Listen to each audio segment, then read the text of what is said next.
I'm saying bye to all the lies and all the times you cried, saying that I wasn't right, yet I was right by your side. You manipulator, playing games, your friends commentators, and I don't know what you say about our private conversations, but it's got them hating thanks to all the rumors you be claiming. It's cool, I'm done with you, so they can throw you a celebration. You gon' hate it when you see me with somebody living better. I'm trying to tell you that me just doing me gon' have you jealous. Hello, folks, and welcome back to Chris Wyatt Reports. This is Chris live in central Pennsylvania. Got a special guest today, and we haven't done an interview since November. My goodness, back in 2020 during the COVID era, I was doing 3 interviews per day with people all over the planet. Everybody's disappeared now. It's hard to get a guest on. It's interesting. My guest today is a conservationist, Matthew Orolowitz. Now, I'm also a conservationist, but I'm not an ornithologist. I think I got that word correct. Matthew, how are you today? And did I get that word correct? Hi, Chris. I'm very well, thank you. And yes, you got it 100% spot on. Excellent. Okay, well, it's always good to get good marks. Maybe I can pass a matrix at the end of this. Anyway, so the reason we're bringing Matthew on is he's involved in a project, I don't know if that's the right term to call it a project, but an effort to save a bird that's on the verge of extinction. It's critically endangered, at least, if not on the verge of extinction, and that is Botha's lark. Is that correct? And can you tell us a little bit about this species of bird? Yes, so Botha's lark is actually still considered endangered, but it meets a criteria of being critically endangered. There are only 340 individuals estimated to still be in existence in the wild, make it by far one of South Africa's most endangered species, if not the most endangered endemic species. Now, I'm talking, if you look at the African penguin, which has been in the news quite recently, I mean, there's about 20,000 individuals left. And if we look at the rhinos, thousands of individuals left. This bird, we're talking 100. Well, in fact, it is quite a small number, as you mentioned there. I think I read 340. I didn't hear what you said. Did you say 200, or what's the actual? Do we actually know the number, or is it simply an estimate? So it's simply an estimate. There's a confidence interval of between 200 and 600. So that basically means we have confidence that it's in that range, but we don't have an exact number because it's very hard to count small little brown birds in an area that's several hundred square kilometers big. But we're trying our best to get that estimate is actually really solid. It's really solid science that we're working with. So we have every confidence that this bird is clearly in trouble, but we are trying our best to find out the full picture and what's going on. Well, you mentioned African penguins, or as I still prefer to call them, jackass penguins because of their braying, but like how they were politically correctly renamed to the African, kind of like monkeypox is now mpox. Give me a break. But no, the jackass penguins, they're a bit easier to spot. They waddle along. You can find them. Pretty obvious where they're at. And they tend to be in places where they stand out. Boulders, rocks, sand, things like that. The only time you miss them is when they're nesting, maybe. Whereas a bird like this, a Botha's lark, is a tiny little speckled brown bird that blends in very well in the veld with and in the fynbos because of the vegetation. I mean, it's what, like 18 grams? It's a tiny bird, isn't it? Yes, it's an incredibly small bird. I think it's 13 centimeters, I stand to be corrected, 13 centimeters, 19 grams. So it's a very small bird. It looks very similar to a few other birds. There's a bird called a pink-billed lark, which looks almost exactly the same. And even seasoned ornithologists and experts get confused by them sometimes because they can look extremely similar. Also, that this bird is only found in the greater Wakkerstroom area. So from slightly north of Wakkerstroom, which is already a one-horse town that many people don't know, to Amersfoort, and then further south to the Eastern Free State. It's a really small area, and that's the entire global population. Well, to be fair, a lot of people probably don't know these places. When I think of Amersfoort, I'm thinking of the Netherlands, where my ancestors came from, in the very far north above the Zuiderzee, Amersfoort. So it's a little bit confusing for some people. But I mean, it's got to be difficult to be involved with a project like this because of the difficulty just locating these birds. So let me ask you this question: aside the difficulty locating them, what has been the biggest challenge? I read that 30 years ago or so, maybe 40 years ago, there were at least 20,000 of them, or I don't know if it's 20,000 nesting pairs, but at least 20,000 of them. What do we know? What's led to the decline? Is it development? Is it pesticides? Is it plastics in the environment? Are hunters out shooting them? I don't think that's it, because Italy had a lot of small songbirds, but they were hunted for sport. And when I lived in Italy, the Italians were lamenting the decline of the population of these birds because hunters were going out and they had free reign. They were just taking them out left and right. I don't imagine that's a problem for this. This bird looks an awful lot to me like a barn swallow here in America. That's why that also got my attention. I'm like, that looks like a barn swallow. I guess I'm not an ornithologist. I had no idea it was a Botha's lark. So what's led to the decline? Do we actually know? Well, first of all, we actually also get barn swallows here in Wackerstroom, so it seems like they're quite a universal bird. But the short answer is no. We don't know precisely what's led to the decline, and that's exactly why I've been brought in. Once we kind of know what is the major cause of the decline, we can try and mitigate it. So there's several factors that have been identified. One of the biggest and obvious things is habitat loss. If you look at the landscape now, you can see that by the year, by the month, by the day, that a lot of pristine grassland, which the Botha's lark relies on, is getting converted into agricultural land, which is certainly understandable, but unfortunately it's not good for the Botha's lark. There's also issues related to habitat loss, such as urban sprawl. I mean, these small little towns are starting to become bigger towns, and bigger towns are eating into the nice grassland.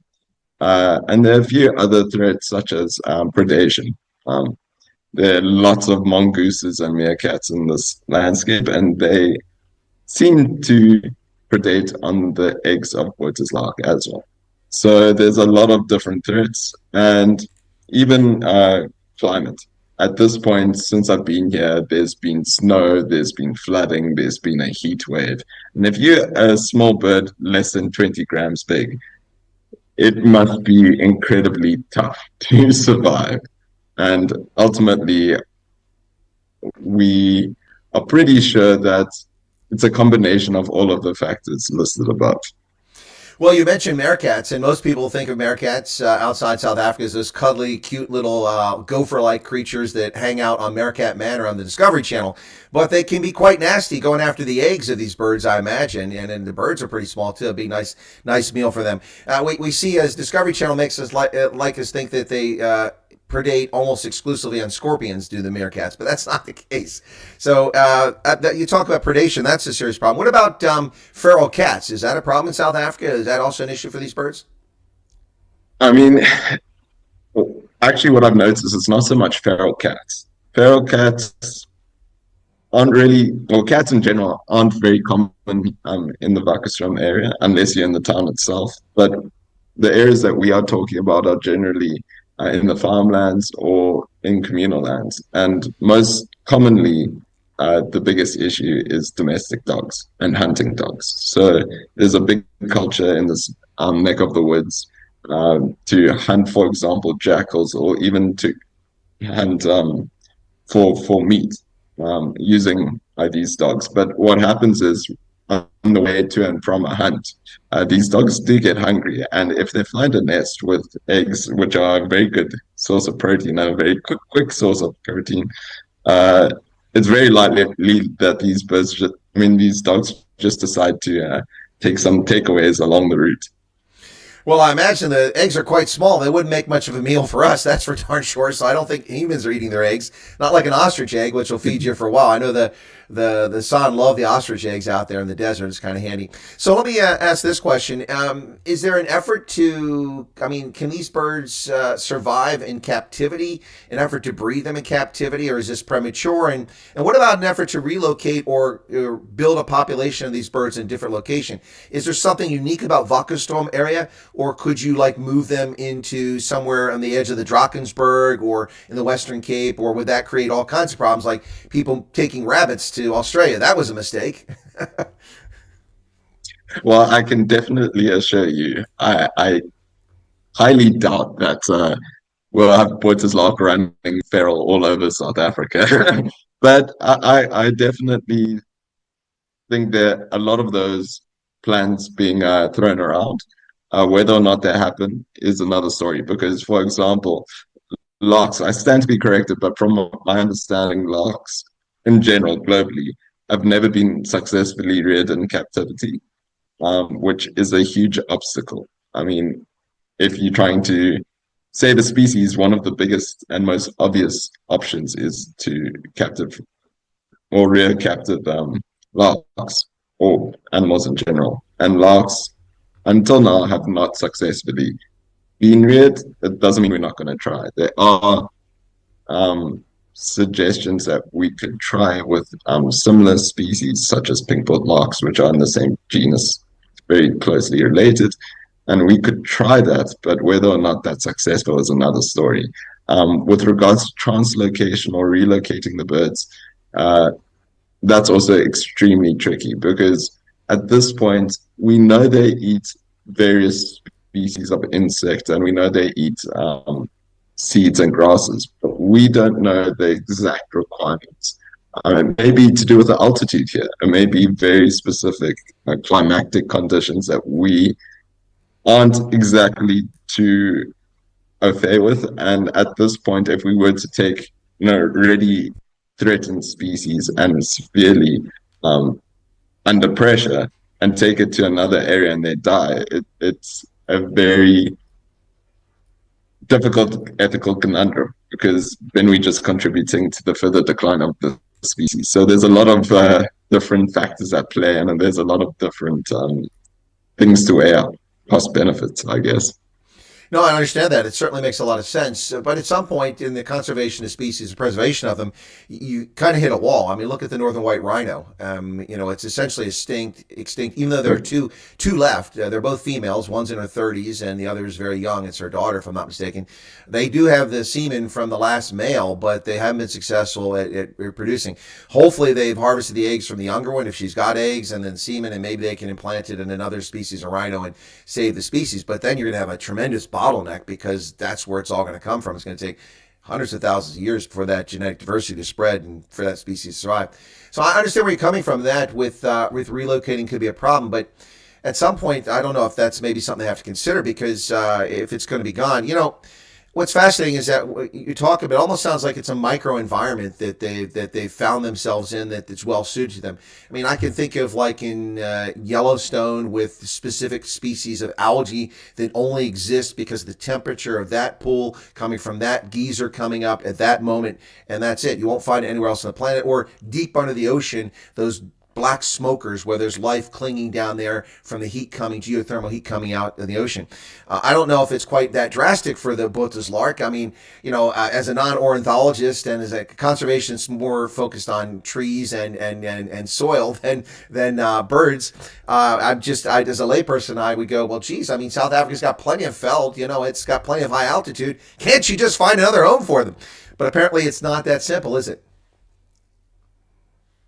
I mean, I'm not going to pretend I know too much about grasses, and I work in the grassland. And quite frankly, to me, I see a lot of grass, and I don't see a lot of birds. So I'm in the same boat as you. I have no idea why these birds are not in these amazingly beautiful landscapes where you see pristine grassland, and I can just see thousands of them hopping about. But unfortunately, I can tell you, I've walked up and down those areas, and it's really tough. These birds are not where they used to be, and they're not where I've been looking for the most part. So it's a mystery, and that's kind of the thing at the end of the day is the more I search and the more I find out about these birds, the more questions I have, and the less I realize I know about what's going on with the landscape in general.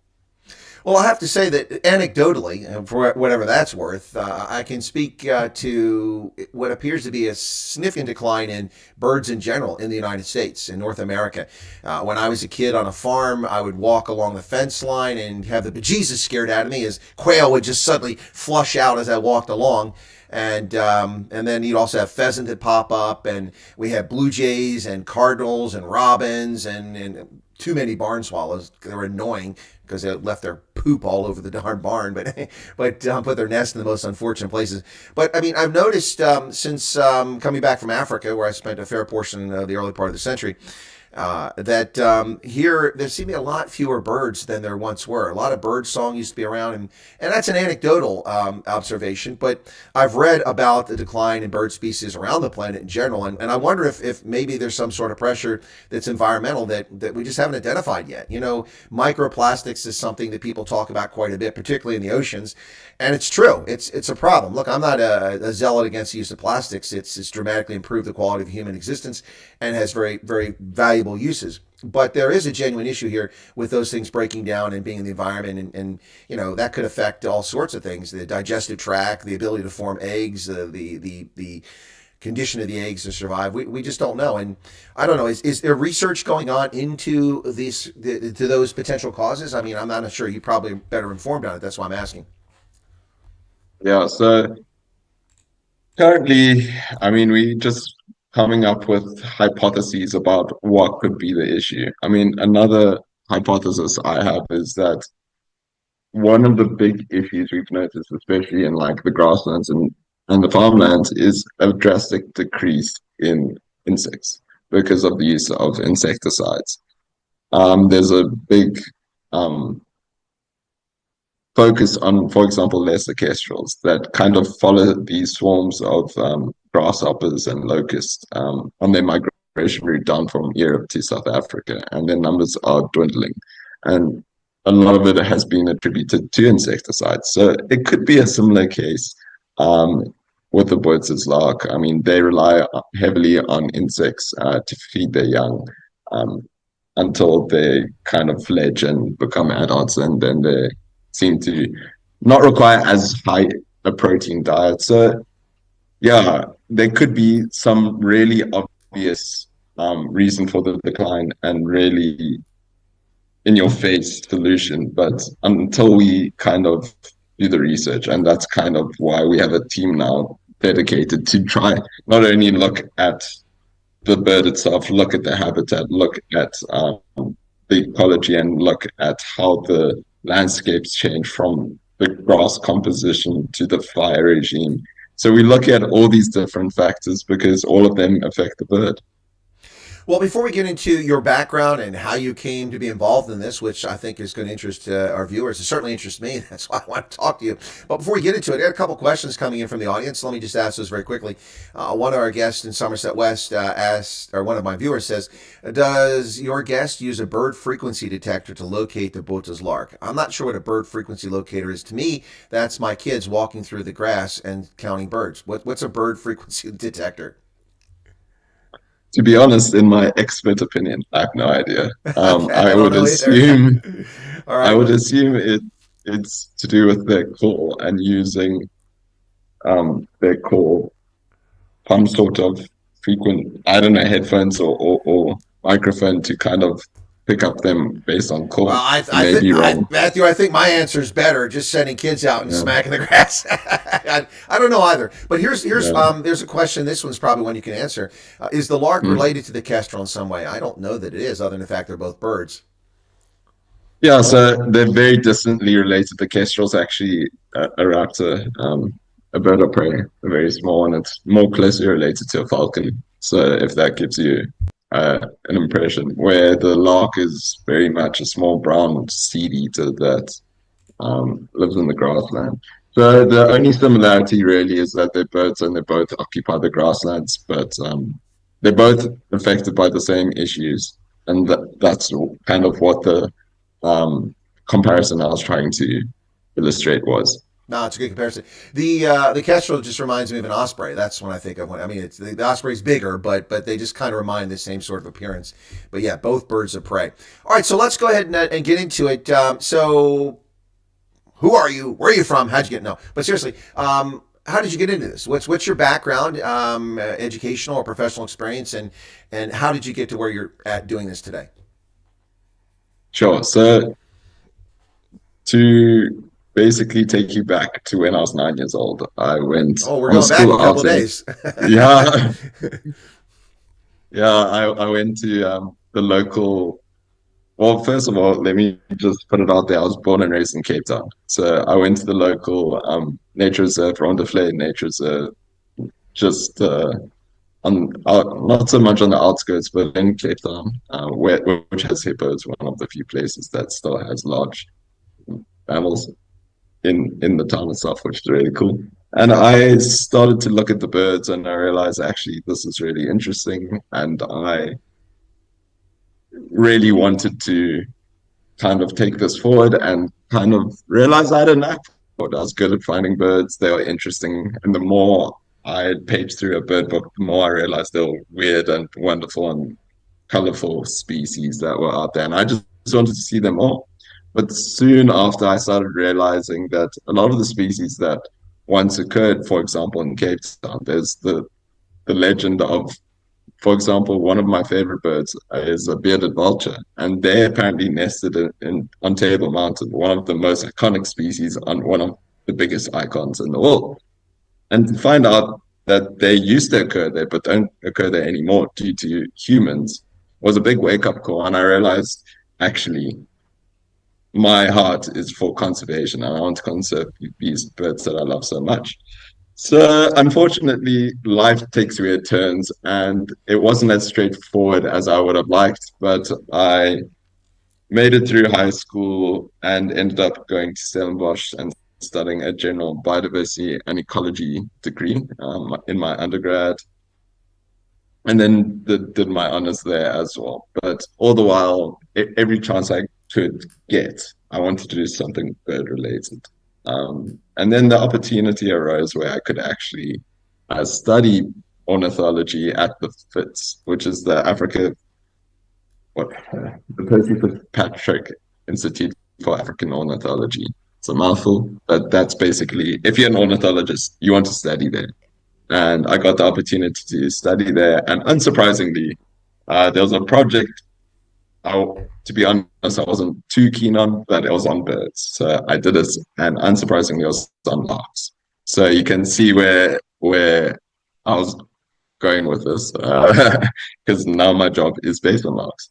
But yeah, my professional career after that took a few twists and turns. My first job, I actually lasted all of 3 weeks. So it was a very quick job. I was actually working with bees. Unfortunately, it just didn't pan out at the end of the day. But then from there, I worked with baboons. I was one of the field managers in the urban baboon program. So I was going door to door chasing baboons out of people's houses. And it was a very interesting time. It was incredibly tiring and draining, but it was a very good time to realize what conservation is all about. And from there, I moved on to the more scientific and research-based sphere. And I did a bit on, I'm not going to get too much into it because it's just a whole lot of jargon, but it's basically looking at the economics of ecosystem services. So it's looking at the services that nature provides for us and giving it a monetary value. And that brought me to now, where I had the opportunity to study and work with Botha's Lark, and I took it with both hands, because in December 2023, I actually came here as a tourist because I wanted to see Botha's Lark, and there's another species that's on its way to becoming just as endangered, called Rudd's Lark. And those are the two holy grail species of Botha's. And I wanted to see them all. I wanted to see the Botha's Lark. And I got here and found out that they have not been seen in December 2023. They had not been seen for that entire year. And that made me realize, whoa, this is a bit of a problem. No one had seen them at all. And this is a species that only occurs in this area. So this is a huge issue. So when a post came up in September of this year, it was a no-brainer. I decided I need to apply for this, and eventually I got the job. So here I am in Wakkerstroom, having been born and raised in Cape Town for 29 years of my life, making this huge and daring decision to relocate to, quite frankly, the middle of nowhere that has Botha's Larks, allegedly. So yeah. Well, it sounds like Botha's Larks are a lot less common than, or well, they're a lot more common than honest politicians, even though you haven't seen any in a year. No, that's quite a long spell with people not observing them, because I mean, there are birders all over the place who are out watching, looking for birds all the time, and I suppose there's probably a reporting mechanism, let people know when they spot them, or maybe even online forums or websites for that sort of thing. It's a modern age. But I do find it fascinating that you were involved with bees. I'm a beekeeper, an apiist, university trained for that at Michigan State University. And I don't have any hives because I live in a residential area, so we can't really have them here. But I do help other beekeepers out. But I love the bees. It's my favorite insect. But you can keep the baboons, Matthew. I have no interest in those little buggers. I mean, they're thieves. They're nasty.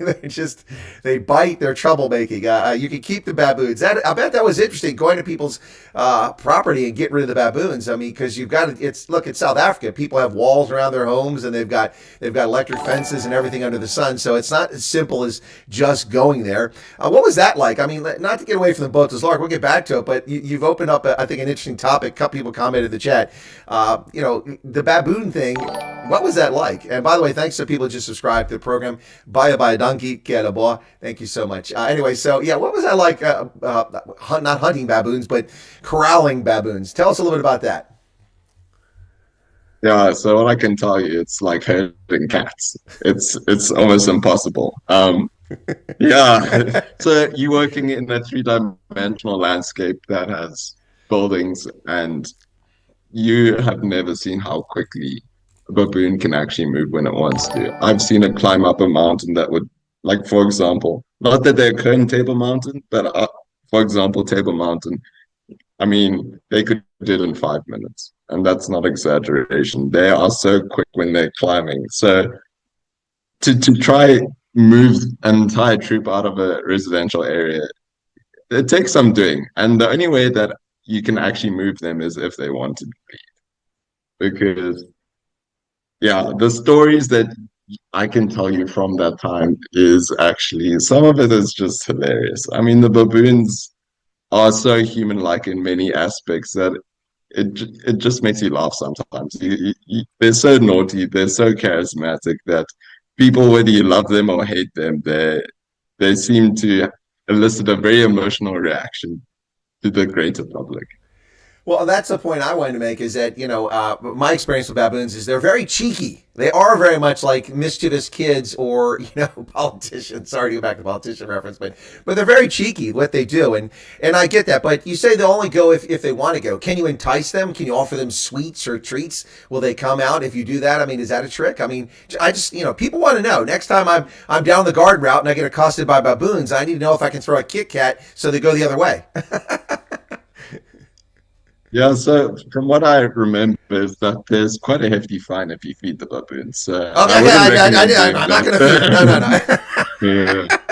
Hey, look, it was me or the baboon. It was a life-threatening incident. I saved my life. Anyway. Yeah, no, so, I mean, I've seen people literally, unfortunately, feed them. The baboons are very polite. If you try to give them a banana, they'll very happily and very kindly and very, politely take it from you. They won't rip it out of your hand. But as soon as you start running the other way with food in your hand, then you know it's over. The baboon will chase you. So, yeah, it's crazy, these baboons. I mean, sometimes I used to be in the fynbos and the baboons are busy eating on the pincushion proteas, and you'd hear them munching and you'd just hear them chewing like a human in the bush, and next minute you hear they cough like humans. It's actually quite uncanny. So it's hilarious. The baboons are so entertaining. Half the time they'll get like a flattened Coke bottle, 2-liter Coke bottle, and they would grab it, go to the top of a slanted roof, and they'll surf down. So, I mean, half the time I used to get so frustrated by them, and the other half I just used to laugh. I mean, they're so entertaining. But yeah, there's no easy way to get a baboon out. What I used to have is actually a paintball gun. So what we used to do is we used to point them at the baboons, and then obviously within protocols, but that was the best way to get them out, because otherwise they just used to stare at us. They used to get What do very you aggressive want? when those. What do you want? Exactly. Who do you think you're talking to? Oh well, Yeah, that's fascinating. It's the baboons. I think is an apropos segue back to the Botha's Lark. Baboons, cats, dogs, cattle, goats, sheep. These are beast creatures that have adapted to interactions with Homo sapiens, with humans, and many of them for the betterment of the species. And then we have other things, like pigeons. They've also, even though they're not our pets for the most part, although they're some people's pets, they've adapted by learning to live in urban environments. We have foxes that live all over the cities of the United Kingdom. I mean, walking the streets of freaking Manchester, I've had a fox walk across the street from me. These are creatures that have adapted. But some species find it more challenging, and it sounds like Botha's lark needs more isolation in the grasslands, and they're not a species that could adapt to urban encroachment. Does that sound accurate? well, it's actually quite a paradox. In some instances, I think it's completely accurate, but in other instances, I think it couldn't be further from the truth. And what I mean by that is that for some reason, one of the biggest hotspots for seeing a Botha's lark was in the middle of a town, between two houses. I mean, there are reports of people having seen them in like the rural villages, but in their gardens. So these birds are ridiculously finicky with regards to, I think, their breeding. In that sense, I think, yes, they haven't adapted because they're ground dwelling. So any sort of predator which is human, anthropogenic, related, for example, dogs, cats, whatever, they'll get wiped out as a result. But on the other hand, they seem to really, maybe it's because the area is very flat and suitable, and that's why people want to build there, but that's also why the birds are there. So it's hard to know, excuse the pun, but the chicken or the egg, which one came first, or in this case, the Botha's lark. But it seems that you can, in many cases, walk up to the birds and they're quite habituated. So it's a weird paradox. They're very sensitive to people in some aspects, but if you see one, they're very relaxed and chilled. So it's hard to say exactly what the issue is because in many instances, a lot of the will say that they actually have a close association to livestock. So livestock is obviously a very much anthropogenic related activity and farming. So yeah, the big question is yet again, the more you know about the Botha's lark, the more questions there are. They like it, or they're often associated with humans, but they don't necessarily survive well with it. So which one is it? Who knows? That is a paradox, but it is interesting because as you often have birds that reside on the backs of cattle and wildlife eating the bugs and the pests that annoy the wildlife. So I don't know if that's a niche for them, but that is a strange paradox where you can see them amongst people, but they tend not to want to be around people. So maybe just got some braver Botha's larks amongst them. So I mean, if the Botha's lark goes away, that's a little bit of biodiversity lost. I mean, I think that people probably say, well, it's just a few hundred birds, or what impact does that have in the environment? But every species lost, and of course 99.99% of all species that ever exist on this planet have disappeared, but species evolve. Many reach an end stage where they can't evolve anymore and they disappear, either because of loss of habitat or environment or climatic changes. So species come and go. But my point here is that the world is incredibly diverse. We're still finding thousands of species discovering every year that we didn't even know existed in the bottom of the ocean, in the Arctic. Even in Europe, people are finding species they didn't know existed before in the mountains and the Alps and places like that. This and biodiversity is important because it builds resilience in the face of bacteria and viruses and things like that. We see zoonotic viruses that jump from species like birds or pork, pigs into humans and back and forth. So I think it's important to have this diversity because every species has its own defense system. Do you think that's a fair statement?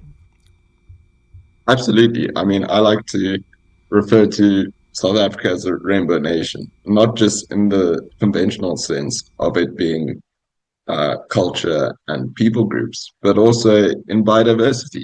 I mean, our national identity is in our diversity.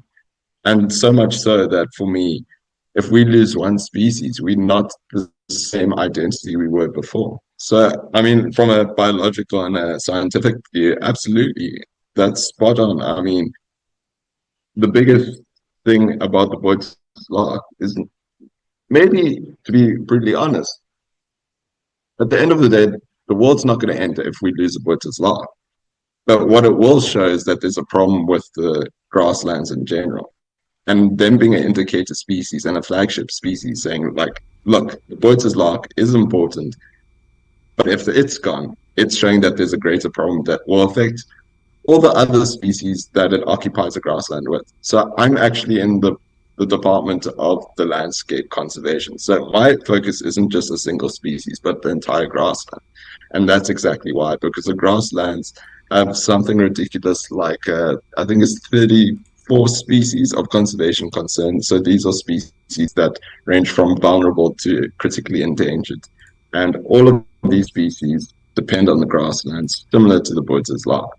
So the short answer is yes. It's incredibly important to maintain that biodiversity because if one goes, it may just be a domino effect because of the threats that affect the Botha's Lark or affect everything else. Well, it almost sounds, no pun intended, as if the point you're making is that in some ways the Botha's Lark is the canary in the coal mine. It's the first indicator that things have gone awry with the grasslands. And I think from that perspective, that alone makes it invaluable to know about this bird and try to preserve it because clearly there is definitely something wrong going on in the environment. South Africa already is at a disadvantage. Only 13% of the land is arable for crop agriculture. So you're already working in a disadvantage there. And if you take what little land is available and use it all for agriculture or for settlement, then, species are really in trouble like the Botha's Lark. So let me shift a little bit here. I've got a link below the video to BirdLife Africa. I believe that's the site, birdlife.org. That's an organization you're associated with. Can you tell us a little bit about that and what it does? Yeah, so I'm actually employed by BirdLife South Africa, which is a member of or partner of BirdLife International. And our mandate is just trying to conserve bird life in general. So, I mean, I'm one individual of a company that has about 50 staff members, and we range from albatrosses in the ocean to vultures in the skies to my Botha's Lark. So we are very much involved with many of these conservation efforts, such as an African penguin, should I add. So it's a great company to be part of because our aim is conservation. Everyone that belongs to the company is bird mad, and it's great. It's a great environment, especially for someone that grew up loving birds. This is the company that I wanted to work for. I mean, I applied multiple times unsuccessfully, but at the end of the day, I got to where I wanted to be. So yeah, so I'm part of a team actually here in Bakkerstroom, where I have a colleague that is aimed at trying to engage with the community members. My line manager is going to engage with the farmers, trying to establish protected areas. So we have a multi-pronged approach, trying to specifically save the grassland species here, but also species in general, because my company has a vision to maintain the diversity, as you've mentioned, of South Africa and maintain it, because we're fortunate enough to have a bird list of over 900 species in the sub-region, and I think it's close to 900 in the country itself. So we're truly blessed with a huge diversity of species, and it's up to us to be good stewards of our land. Well, I would agree. That's why I've always considered myself a conservationist. I'm not an environmentalist. That's something very different, very politically oriented, in my view. Conservation is in the vein of John Muir and people like that, whose goal, and Teddy Roosevelt, was to preserve the natural environment. Doesn't mean we don't use it, but we try to conserve the land, species, and just be wise stewards of it. I think that's a very important point to make. So let me ask you this question, Matthew. It sounds like you had a plan. There were bumps and baboons and bees along the way, and but as a 9-year-old, you found something you aspire to do in life, and that's incredible. And before I ask you what's going to come next, I can tell you from my own personal experience that as a young man, there wasn't much hope. I didn't own a farm. I worked on a dairy farm. I didn't have a prospect owning land, lived in abject poverty, no electricity, used the outdoor privy to go to the bathroom, yada, yada, yada. Don't cry from Argentina. My point is that there wasn't much in the way of prospects. So I decided I was going to go in the Army just, so I could survive. And then I had some teachers in high school that mentored me and said, really, you're a smart kid. You should go to university. I'm like, with what? Anyway, I found a way to get grants and loans, and I went to university and didn't really apply myself the first year, but then later came back. But while I was in the Army, because I went in the Army after a year of university, I decided that I made a life plan. And I was not even 20 years old, or about 20 years old when I made this life plan. I decided that I wanted to go back to university, finish my degree in history, become a intelligence officer in the Army on active duty, become a regional specialist for sub-Saharan Africa, make full colonel, and become all this stuff. That was a plan I developed in 1984. And I wasn't 20 years old when I came up with that plan. Every single thing I set out to do, magically or fortunately, I was able to achieve it through good luck and good fortune. And it's pretty cool. So my point is that if you make a life plan, it can come true. So you've got to where you want to be now, but you're not exactly 50 or 60 years old. So you got a lot of life ahead of you, my friend.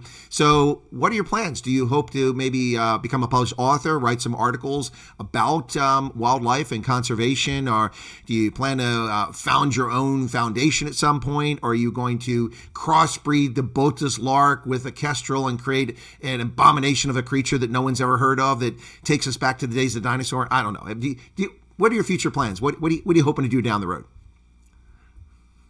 Sure.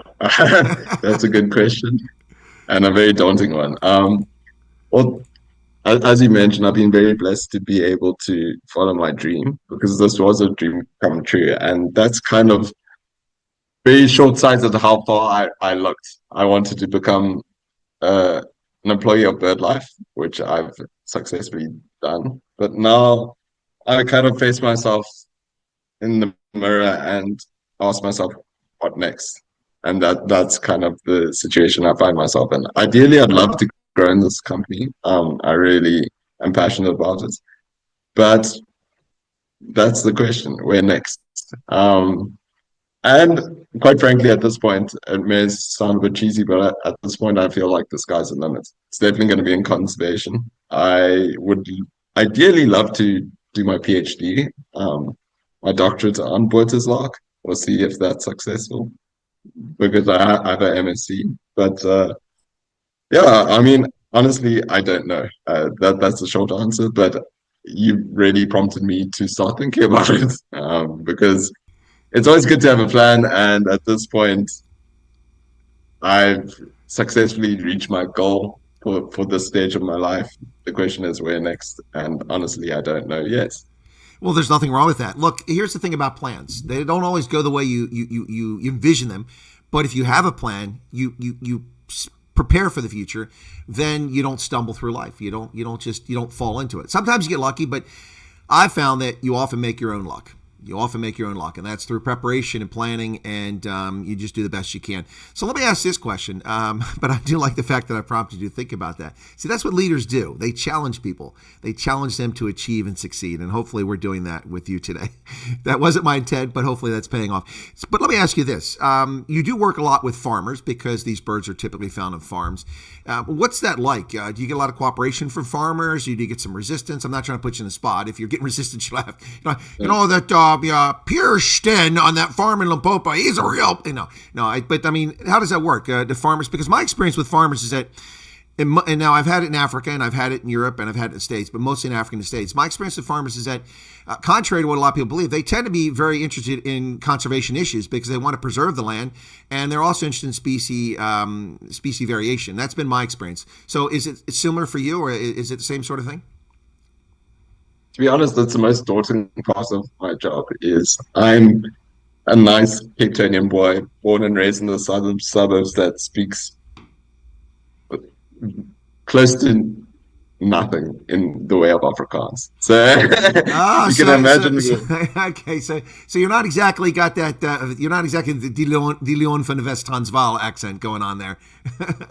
No, my friends tell me I speak Afrikaans like an Englishman. I sound like I'm speaking English. But fortunately enough, all the farmers can speak English. They say they can't speak it well, but it's a lot better than my Afrikaans. So I'm very fortunate enough that I haven't met a farmer yet that can't speak English in some shape or form. But no, you're absolutely spot on. All the farmers I've encountered so far are actually incredibly receptive, incredibly welcoming, and many of them are conservation minded.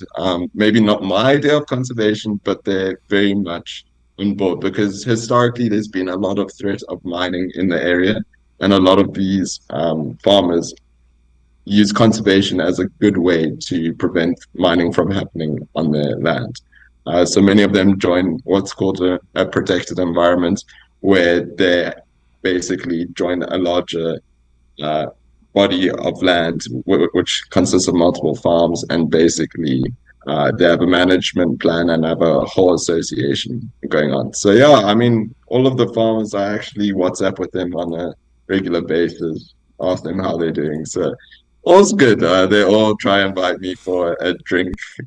So I mean, it's a very welcoming atmosphere. I mean, there's always going to be one or two farmers in the area that are going to kind of go against the grain, but otherwise it's been a very positive experience, especially being the Englishman from the Cape and people realizing I'm way out of my depth. So I try to dress to impress. I try to dress like a farmer and hope they at least see that I'm not exactly the city kid that I am. All right, so nobody's been calling you a sooty then, okay? Everyone, but it's fine. I'm used to it by now. Yeah, no doubt. No, look, having been a farmer in my high school years, I can relate to where the farmers are coming from. That's why I asked the question. But it sounds like it's a very appealing sort of thing to do. The one question that I guess goes beyond that is that, and since there are limited sightings in urban settings, I imagine the possibility for a different sort of reception in cities compared to farmers could be there. I mean, in cities, people tend to be in a rush, in a hurry. That's the stereotype. They don't want to be bothered. What are you doing here? And of course, with all the crime that occurs in South African cities and in many locations, someone walking around with a pair of binos and peeking over fences and walls might not be very welcome in the city. I don't know.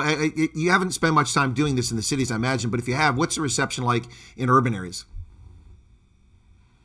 I mean, yeah. Just even looking back to my baboon days, when I was looking at people's properties looking for the baboons, I used to get verbally abused and shouted at. I mean, I understand it's par for the course. So people in towns aren't nearly as welcoming as the farmers. I mean, if I'm stopped on the side of the road in the farmlands looking at a bird, people stop and ask, "Are you okay?" I actually got a call yesterday from a farmer who made the effort to tell me he thinks he's found Botha's Lark on his farm and he wants me to come have a look. So it's incredibly reassuring, and yeah, it kind of restores your faith in humanity in some ways, and you see how welcoming and receptive country life is and people that live in the rural areas are. So I mean, it's not all bad living in a one-horse town. It really does have its perks. So yeah, it's just great to be welcomed and invited for a braai or anything else. So maybe country life will grow on me a bit more than I expected. Well, the upside is you don't get lost going to the bar because there's only one. Exactly. It's easy to find your way there and back because there's only one. But listen, a lot of my viewers, about half, as I told you, about half my viewers are based in South Africa and some South African expats. But I have a variety of folks around the world who watch the program. In fact, I see a Canadian and a few Brits in here right now. And anyway, but and a lot of my viewers are Afrikaners, and some of them are Boers, making that distinction between the two. And some really nice compliments about you here. Some nice things they're saying in the chat. I don't know if you see the chat or maybe go back and look at it afterwards, but they've got some nice things to say about you, and they've enjoyed you as a guest. Let me give you a chance here as we wrap up to share any thoughts about either the Botha's Lark or, if you want to give your number out, people need to get baboons off their property. Don't do that. Don't do that. But I've got your number, so when I'm down in that area, if I got baboons, I'm going to call you. But any final thoughts you'd like to share? I'll give you the floor. The floor is yours. And then once you're done, I'll ask you to hang around. I'll put you in the waiting room, and we'll chat afterwards, and I'll do a wrap up. So the floor is yours, Matthew Orolowitz. Please share your thoughts about conservation in general, or about the Botha's Lark, or whatever you want to share with folks, and any social media you might want to promote. Because I noticed you sent me a link to an Instagram account, but it looked like it was one you created 5 minutes ago. Yeah, so just on that Instagram, it wasn't 5 minutes, it was a day, but point taken. No, I realized that it's something that I've been trying to do, but with all this media exposure, I realized that if people want to follow my journey, that's probably the best way to do it. I can show what it's like to live day to day in Vakastrom and looking for one of the most threatened species in the world. But yeah, I guess my take-home message is one of hope, not one of despair. That at the end of the day, there's always going to be fear-mongering, and quite frankly, I feel like conservationists themselves are quite guilty of that. But it doesn't mean it's the end of the world. Species are extremely resilient, and just because we haven't found the Botha's Lark where they used to be, it doesn't mean they're not in new places. And I mean, there are always these stories of species thought to be extinct and found 50 to 100 years later. Not that this would be the case with Botha's Lark, but for me, it's very much a message of hope. It's very much that although species are declining, and for example, Botha's Lark were 20,000 about 40 years ago, it is declining, but there's interventions being put into place, there are people being put into place to try to prevent it from going extinct. So at the end of the day, instead of looking at the negatives, it's always important to look at the positives. And we live in a rainbow nation that is a rainbow nation for a reason, and just be grateful for what we have.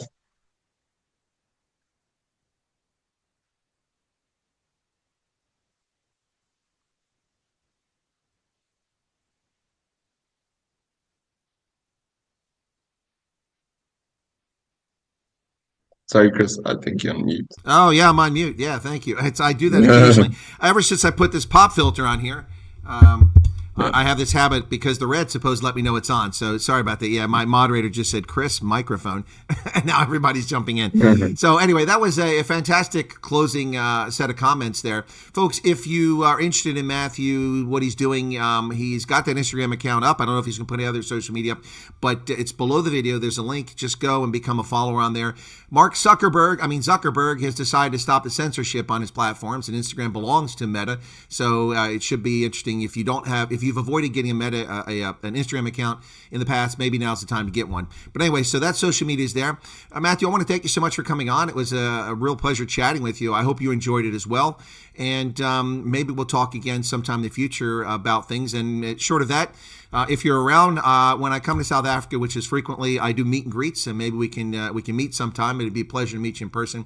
And I just want to say thanks a lot for your time. It was really a pleasure.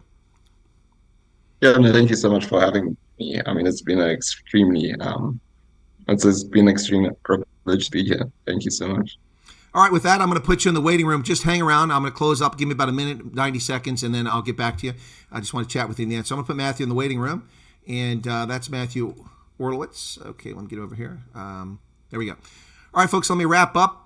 Thanks for tuning in. Be sure to stick around. The news broadcast comes up in about 6 minutes, and we'll be covering events in South Africa and the world. Big news as EFF's number 2 has resigned from Parliament, and EFF, big changes in the Economic Freedom Fighters, and much more news coming your way at the top of the hour. You'll be automatically redirected from this broadcast to that one. Thank you to my guest, Matthew Orolowitz, and for sharing his thoughts and his experiences and his effort to preserve and conserve the Botha's Lark.